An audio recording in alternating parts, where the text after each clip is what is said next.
All right, thank you everyone for attending today. So before going into the details of the presentation, I'm going to talk about the process of data cleansing. So what is data cleansing? In very simple words, data cleansing is the process of detecting errors in data. It can be a table, data sets, or a set of records. I will be using in this presentation violation detection to point to the process for detection errors. And then after you detect errors, you fix them, which will be used as a violation repair in this presentation. So an example of dirty data or the sources of dirty data are typos, duplicates, outdated values, missing values, or inconsistencies based on some business rules. So why data cleansing is an important problem? It has been said that 25% of the world's critical data are dirty, and this is based on studies. 60 to 98% of the time wasted by the data scientists are on data cleansing itself, although companies do not like to admit this, but this is a fact. Duplicates data costs healthcare only $300 billion every year, where in general companies usually tend to lose 12% of their revenue due to dirty data. So let's say an example of dirty data. This is a company's employee database. It consists of names, zip codes, city, state, salary, and rates. So let's imagine that we have a rule that says if two employees are residing in the same zip code, they should have the same city value. And because of this, those two are in violations because they have different city values. And also those two are in violation because they have also different city values. And the second, let's imagine that you have a second rule that says an employee who is having a higher salary than his colleagues should pay also higher taxes. So for this rule, those two are in violations because the second one is having higher salary than the first one, but he's paying less taxes.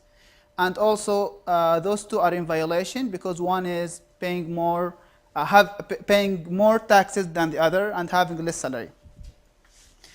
So to see the process of data cleansing, we start by the declarative rules, like the one that I showed you in the previous slide.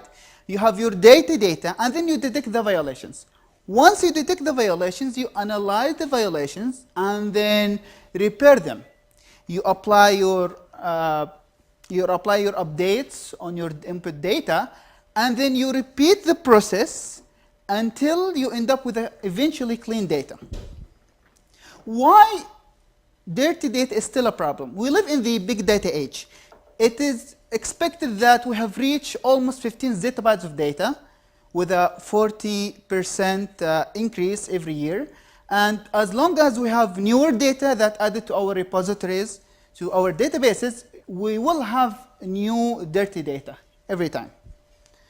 So with big data, in my dissertation, I defined three main problems with respect to big data. The first problem is because of most of research in the past 30 years have focused on the analysis of repairs, they forgot about the problem with the detect. So in the past 30 years, they all focused on how to generate a good optimal repairs. However, we have tested that 90% of the runtime are wasted on the detect phase only, and this is because of the dirty data. So the first problem is, if you have big data, violation detections becomes too expensive. You cannot simply enumerate all tuples, and it is not feasible to implement a parallel version of every repair algorithm, and also serial repair algorithm shows difficulty to be parallelized. The second problem is, even if your data is not big, there are some rules like this one where, like the second rule that I showed you in the beginning of the slides, it's very difficult to parallelize. Even on a single machine, this rule is very difficult. The third problem is, even if you can handle big inputs, even if you can handle complex violation detections. The third problem is when you analyze the violation graph or the output of the detect, your graph might be irregular, your graph might be skewed, your graph might be normal, nothing wrong with it, and it might have unpredictable structure, which any system analyzes this will sometimes will not be able to process it efficiently. So for the three problems that I have identified, I propose a solution. For the first problem, where violation detection becomes too expensive, I propose big dancing as a general system to scale data cleansing. When complex errors are a problem, I propose inequality join algorithm, which is a new algorithm to solve the inequality joins efficiently. And when you have a violation graph that is you haven't seen unpredictable and random, present Mizan as a system that is able to handle various graph structures and algorithms. So we will move now to the first part of the dissertation, which is big dancing. Are you still with us, Professor Koch? Yeah, I'm still there. All right, okay. All right, big dancing. If you look into the related work, the most recent system that handles similar problem where it provides a generic system for data cleansing, it's naïvely. Naïvely, as it says in the paper, it's easy to use, extendable, and it's efficient. However, we have seen that it does not scale. It only works for a single machine, and it cannot handle large data sets. For example, it cannot handle data sets more than 100,000 tuples. So to provide a big data cleansing, we need two things. We need to scale the detection. We need to handle variations of detections where we have declarative rules and user-defined functions.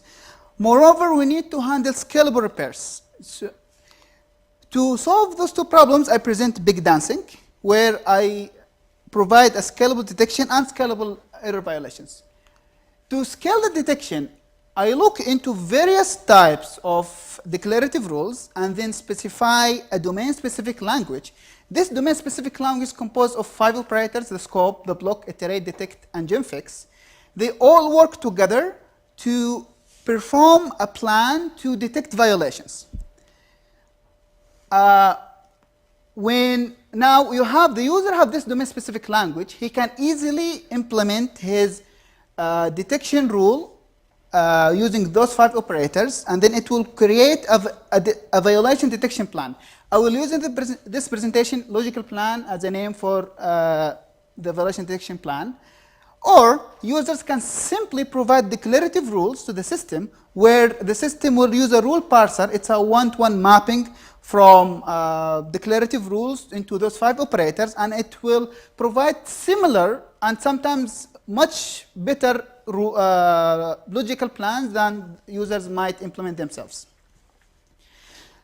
Next, I take this logical plan, I apply some optimization of the logical plan and transform it into a physical plan. When a plan is physical, I also apply different optimization techniques to optimize this plan, and then I translate it into execution plan. The execution plan is simply system dependent. If we have Spark, the execution plan will be very specific to Spark. It will not affect the upper layers, neither the logical or the physical plan. If we have Hadoop, we simply remove the old execution plan and put another execution plan which is based on Hadoop. If we added a newer system, we will only need to change the execution plan. So let's see an example in the first rule. The first rule says that any 2 employees in the same zip code must be in the same city. It can be written as a functional dependencies, which says here zip code determines city. So the rule parser, what it will do, it will look into the attributes, zip code and city, and it will shrink the table from the full content into focusing only on those 2 tuples, or on those 2 attributes. Next, because we want to compare cities of tuples that having the same zip code, we need to group by or block by zip code. So the system will add block as the next operator after scope. Next, because we need to compare tuple pairs, each 2 tuples together, so iterate will simply generate a list of possible tuple pairs for each zip code.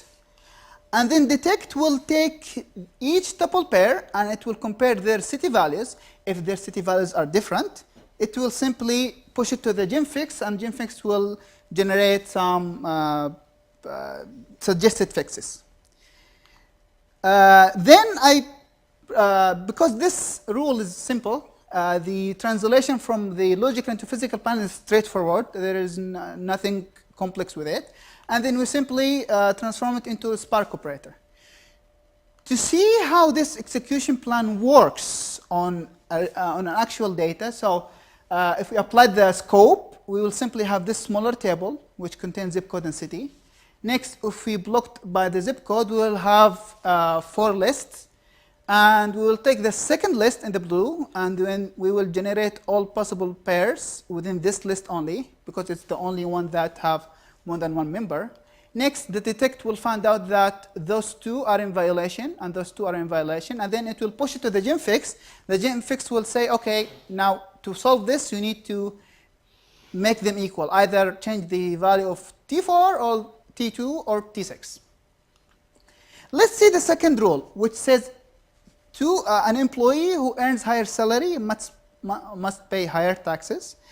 This rule can be represented as a denial constraint, which compares the salary of the first tuple with the second tuple, and also the rate of the first and the second tuple.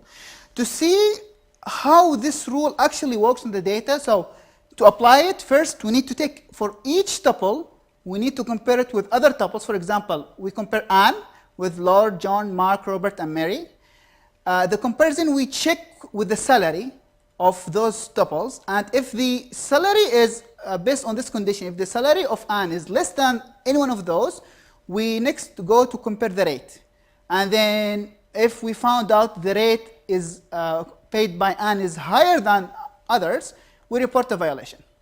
And we need to do this for every tuple in the table. So the logical plan of this, it starts by scope, similar to the previous rule. We scope the data based on the attributes that exist in the denial constraint. Next, we need to generate all possible combinations of the tuple pairs. So we cannot use block because there is no equal sign.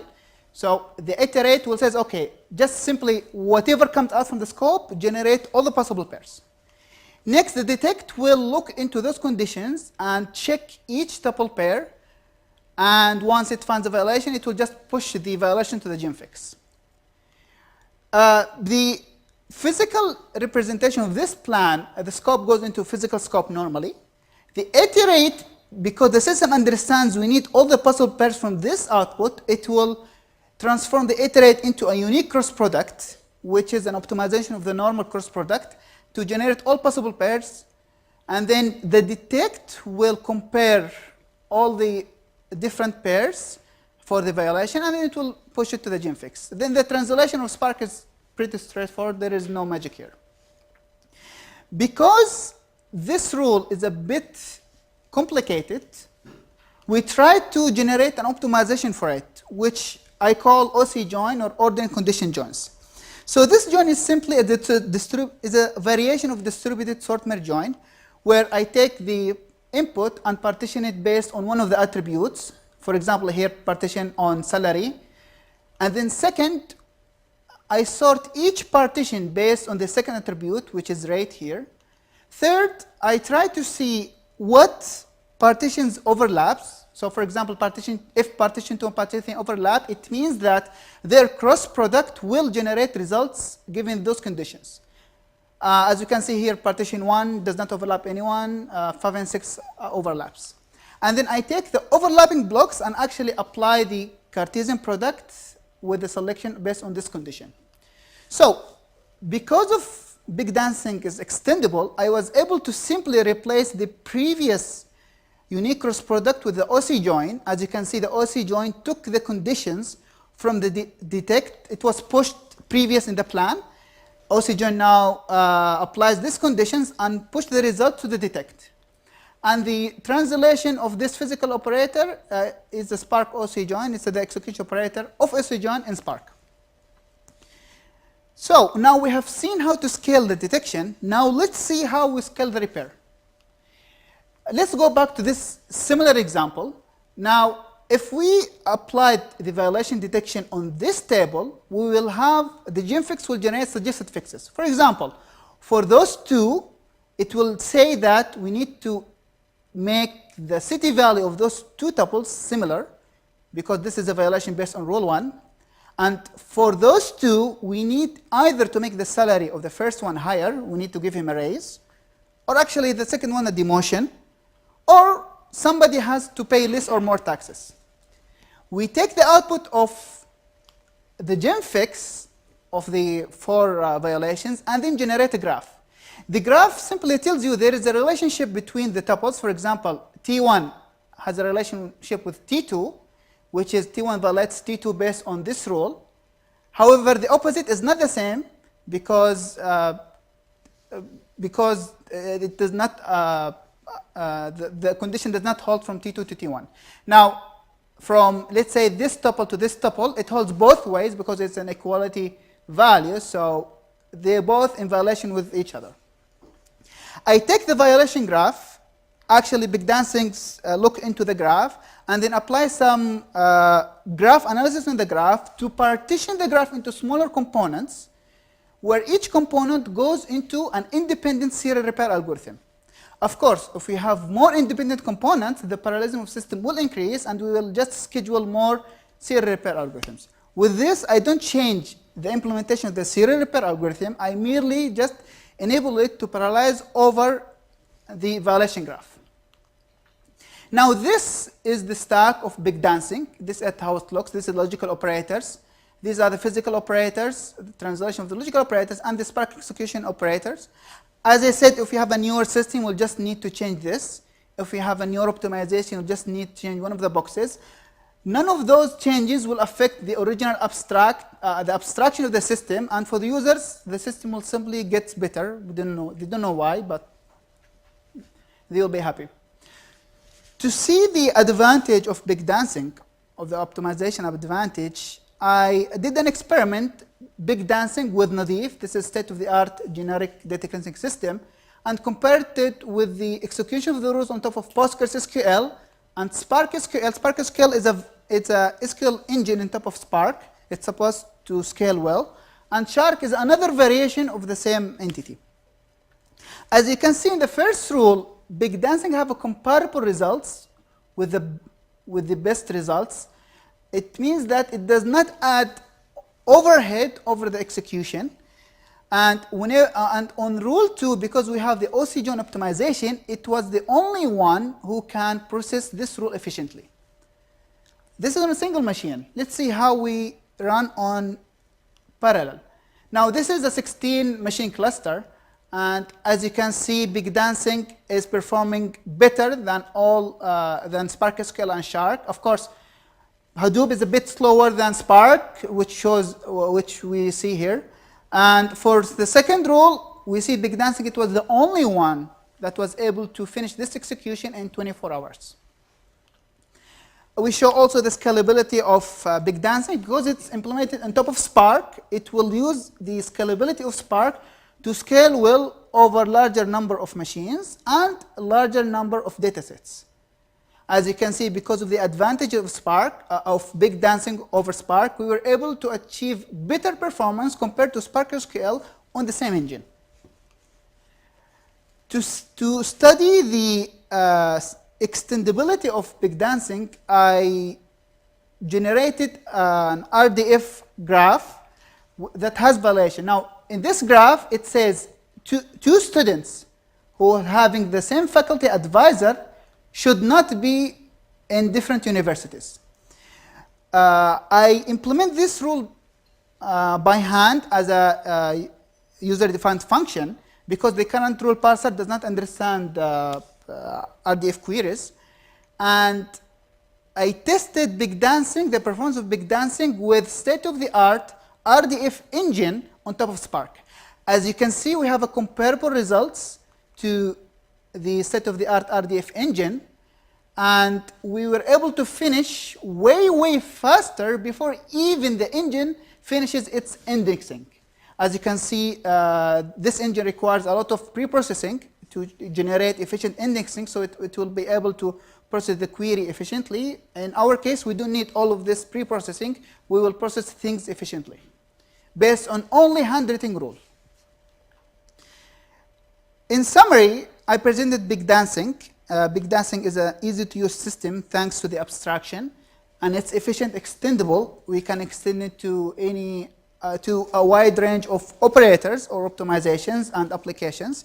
It's scalable thanks to the implementation on top of general purpose distributed systems and for its ability to scale repair algorithms.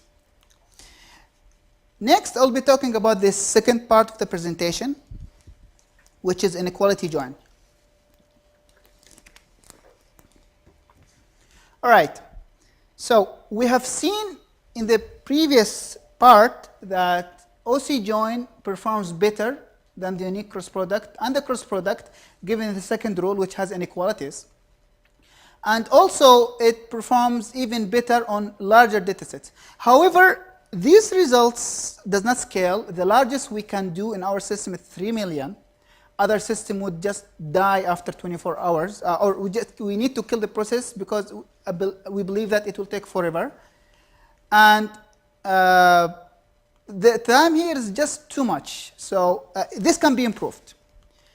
To see what's the problem, now this is the second rule that I talked about, which is salary compared to salary. If we implemented this in a traditional database management system, this is the query that will be run on top of, let's say, Postgres. And if we examine the execution plan, it will always be processed as a Cartesian product. Whatever optimization that happens in the database system, it will always go to this because it doesn't know any other optimizations. When we look into the related work, we found out that there are similar applications to this inequality joins. For example, the band join, it joins a point with a range. We also saw an interval joins in temporal and spatial data. However, those applications are not generic for all cases of inequality joins. And maybe someone can use spatial indexing in databases. However, they require a large memory footprint. And also, they have very expensive preprocessing given the nature of the index. To solve this problem, I propose IE join as a new join algorithm. It will solve the problem that we have, which is the join based on two inequalities.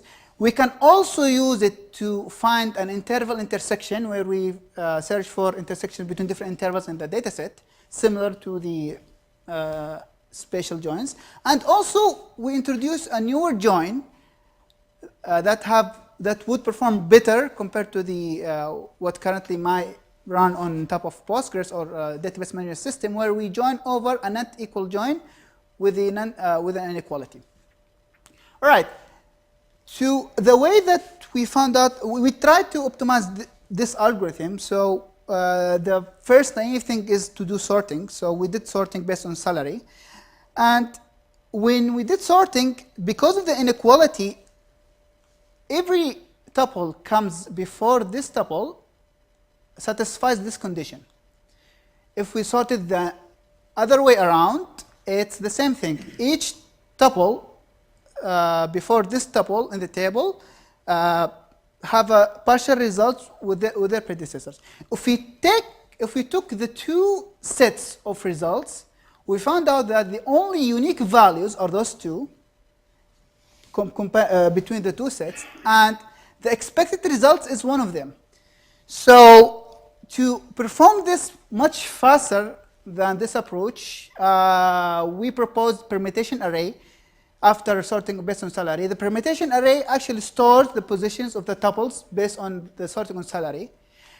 And then if we sort it on rate, we actually don't need to sort the original data. We only need to sort the permutation array. As you can see, position 2 and 3 switched. Next, I define a bit array. The bit array actually it's an array that helps us know which tuples we visited and which tuples we didn't visit, because we are going to combine sequential scans on the permutation array and random access on the bit array. So the algorithm starts like this. We start from the first position here. It tells us goes to position 0. we go to position 0, mark it as 1, and then scan to the right. Because there are no other visited positions in the bit array, we don't have a join result. Next, we visit this position. It tells us goes to position 1 in the bit array. We scan, nothing there. Third, we go to this position. It tells us goes to the third position in the bit array. And then because it's the last one, we will scan, there's nothing there. The last position we access, it will assign this as to 1. And when we scan, we will find the result similar to the result that we are expecting. With this way, we were able to improve the process of inequality joins. On average, it will be able to, the only complexity that you need to worry about is the sorting, because the scanning, the combination sequential and random scanning are efficient enough to enable fast computations. So, is the algorithm that straightforward? Yes, it is. However, you need to, the sorting orders matters actually given the conditions. For example, this is operator, if this is operator 1, this is operator 2. If it is a self-join, and if this operator is greater than or greater than equal, you need to do as ascending order to generate the correct result. Otherwise, it should be descending. And it's the opposite for the operator 2. If it's not a self-join, it's the opposite. There is in the dissertation more information about the sorting orders. However, if we got the sorting order correctly, the algorithm works well. All right, so what other optimization we applied on the algorithm? One of the optimization is the bitmap index. Instead of scanning, assume we are scanning from here, instead of scanning the whole bit array, we generate an index and a value that tell us where to stop scan. This index tells us which positions actually have ones in it and which position that doesn't, so we can optimize the scanning. And also, the max index tells us where to stop. So this actually reduces the complexity of the algorithm. Other optimization, as I promised, the not equal operator. It's a simple translation from not equal into greater than and less than joined with the union all. So for example, this query is simply translated into this query.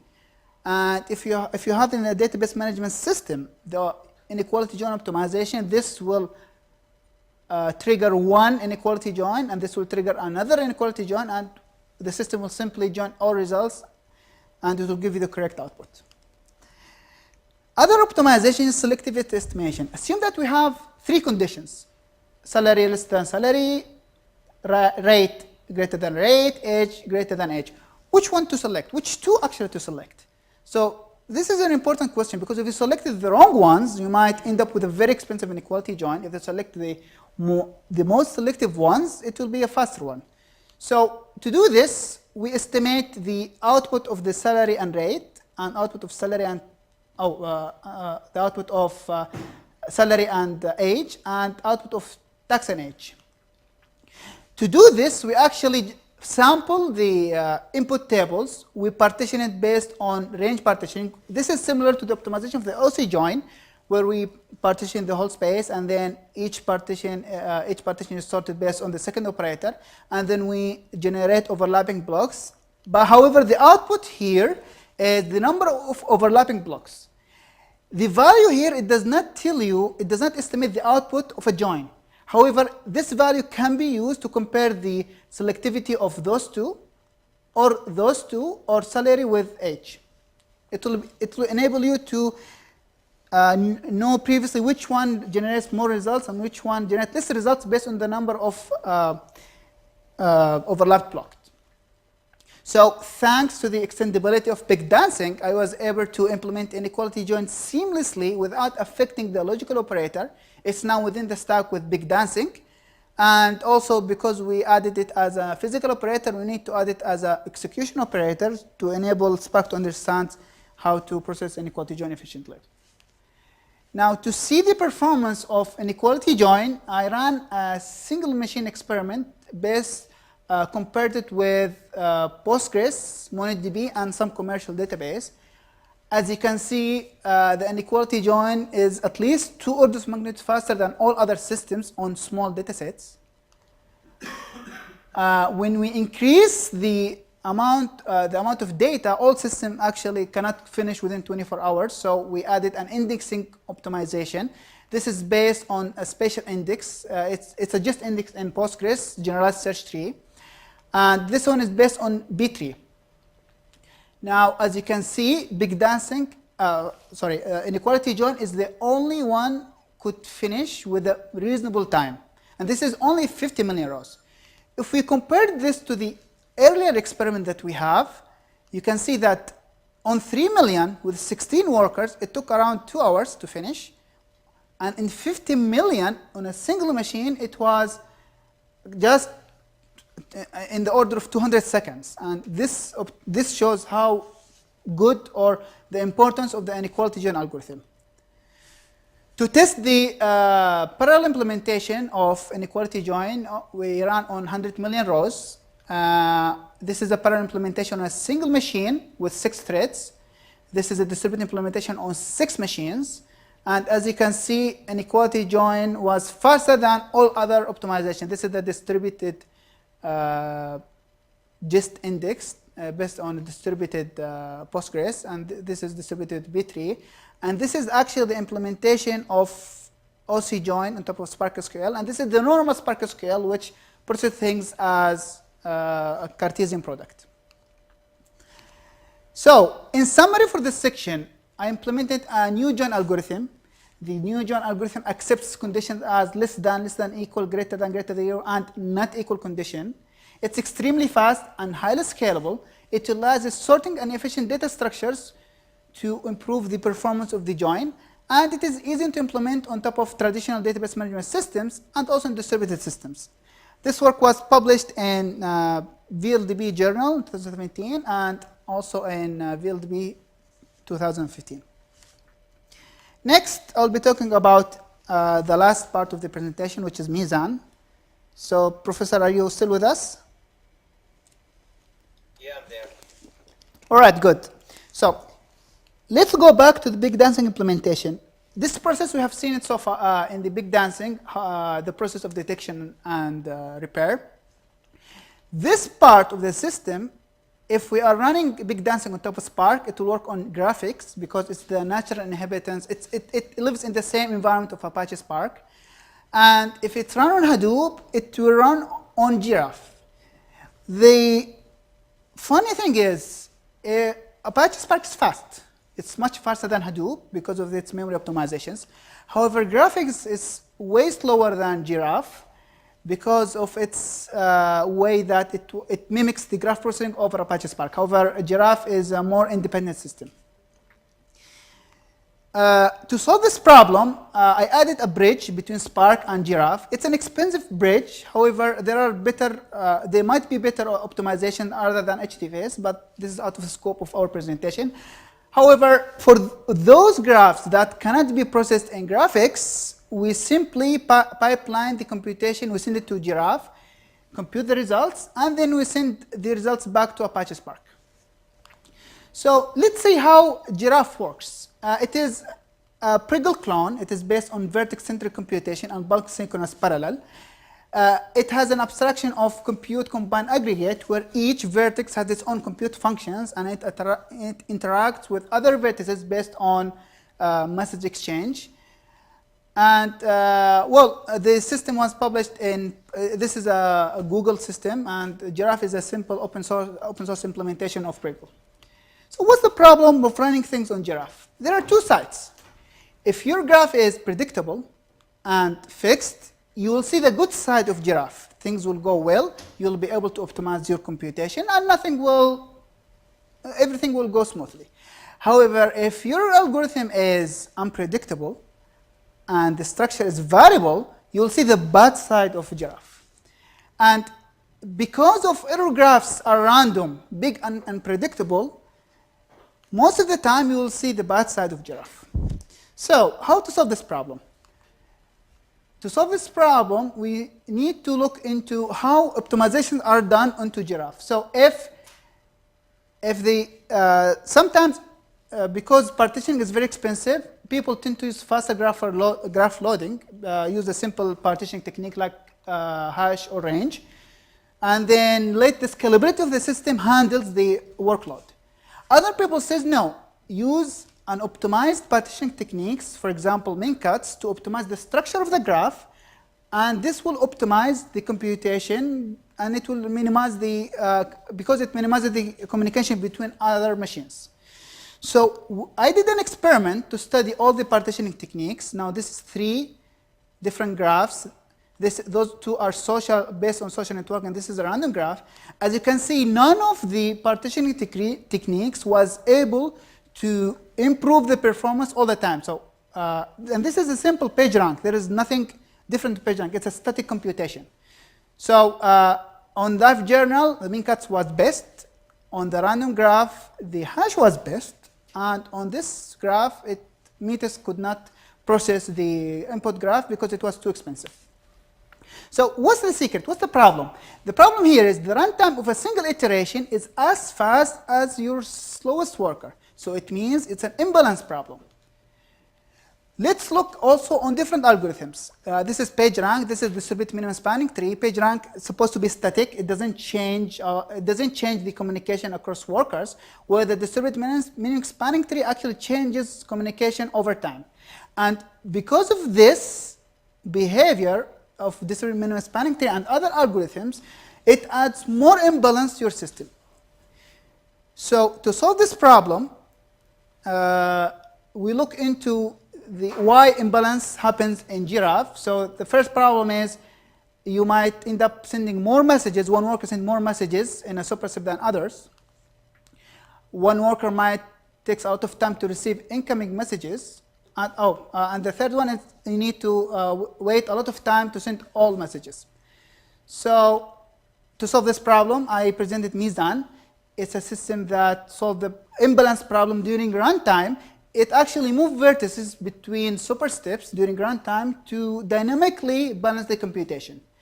The planning and vertex migration happens between supersteps to maintain the consistency of the abstraction. As you can see here, the load balancer interacts with everybody else, and it happens here within between the superstep. We simply add another barrier, which is the migration barrier, to enable the computation and moving of vertices. So how the migration planning works? So first, we gather statistics on high-level statistics on the outgoing messages, incoming messages, and response time on every worker. We compare those high-level statistics to find out what are the outliers, which machines are overloaded, which machines are underloaded.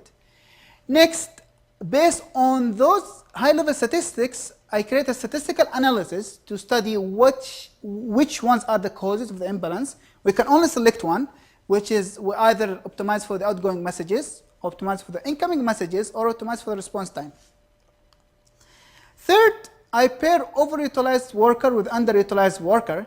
For example, here worker 7 is paired with worker 3. Worker 9, because for example here it couldn't adapt more vertices because it's low in memory, so it does not accept anything.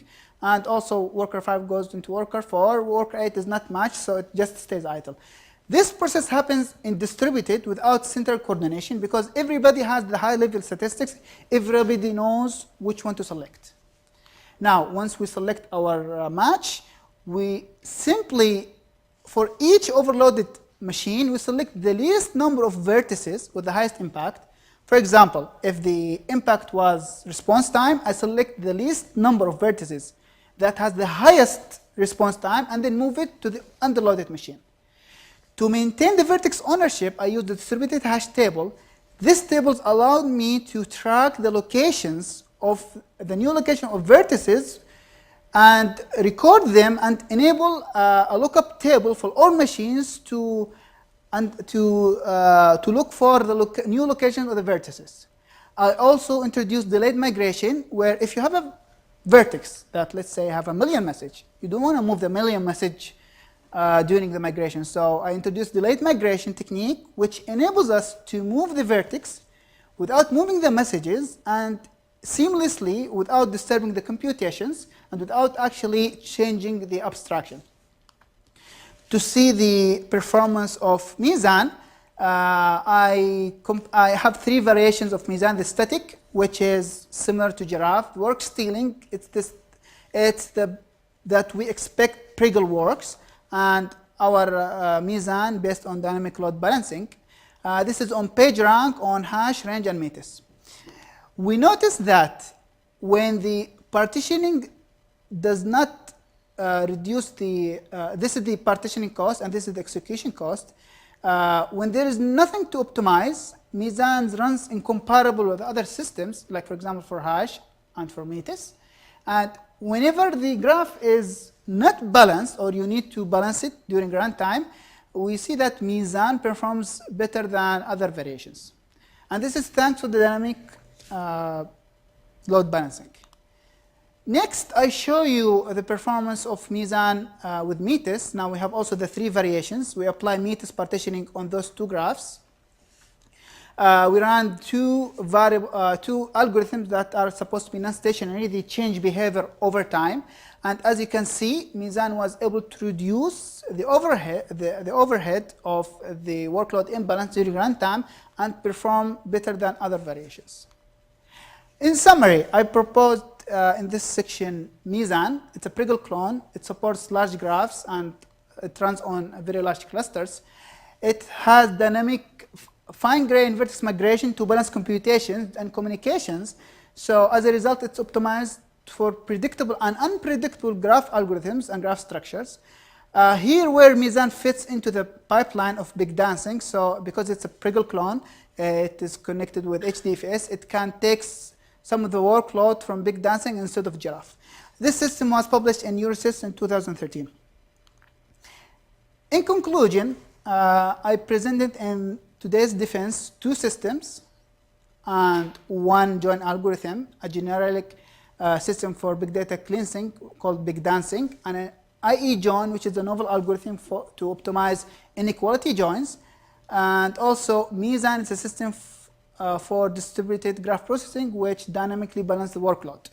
And for big dancing, we will achieve up to 2 orders of magnitude comparison with other systems. Inequality join was at least 2 orders of magnitude faster than other variations. And in mizan, we were able to achieve 84% improvements compared to Pringle and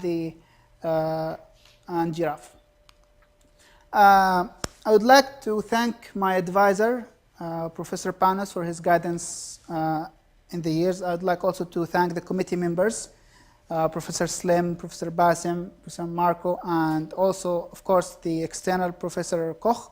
Actually, special thanks to him. Now it's almost midnight, I assume. Thanks for the InfoCloud. Okay. I would like to thank the InfoCloud members. I couldn't list everyone, but I listed the current ones. But thank you for everyone. Special thanks for my parents for their continuous support and sacrifice. Actually, my mother left medical school to raise me, and she is currently having a database exam, I think. And thanks for my small family, my wife Manal for joining this journey. Thanks for 2 kids that I have. They always keep me awake at night. And special thanks to my mother-in-law. She helped us a lot with the kids. And thank you all for attending today's presentation. And now I welcome any questions.